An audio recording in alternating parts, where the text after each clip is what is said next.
When a natural disaster hits and your small business wants to apply for assistance, your first step is to get a Fema registration number. Fema will then refer you to the U.S. Small Business Administration to apply for an economic injury disaster loan or a physical damage disaster loan. Why does Fema do this, you may ask?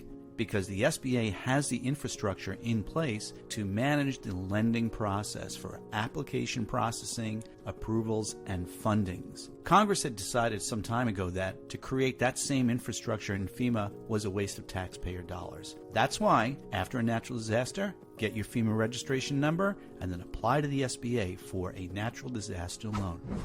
How do you begin the loan application process for an SBA natural disaster loan? For homeowners and renters, you must submit a completed loan application along with a signed and dated IRS Form 4506-C, which gives the SBA permission to request from the IRS a copy of your tax return information. For businesses, in addition to the application and the IRS Form 4506-C, SBA will also need current information such as a personal financial statement, a schedule of liabilities, and a copy of your most recently filed federal income tax return. Additional information might be required depending upon individual circumstances.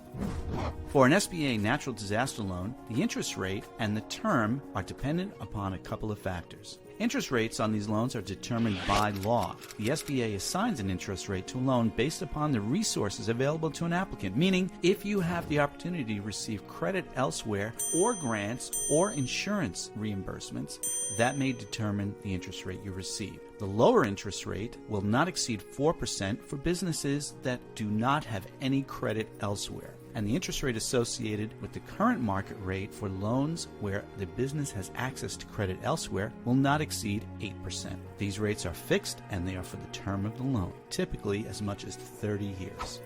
Is collateral required for an SBA natural disaster loan? Well, it depends on the loan and the loan amount. In a presidential declaration, a physical disaster loan which exceeds $25,000 must be secured with collateral to the extent possible. For SBA agency declarations, physical disaster loans which exceed $14,000 must be secured with collateral to the extent possible. For economic injury disaster loans over $25,000, regardless of the declaration type, these must be secured with collateral to the extent possible. That's an important phrase because the SBA will not decline a loan if you don't have enough collateral, but they will ask you for whatever collateral that SBA has determined is available, and that might include real estate owned by a business's principals. The business might also have a lien placed against the property, if it's real property, and against other business assets. For more information, click on the link in the description.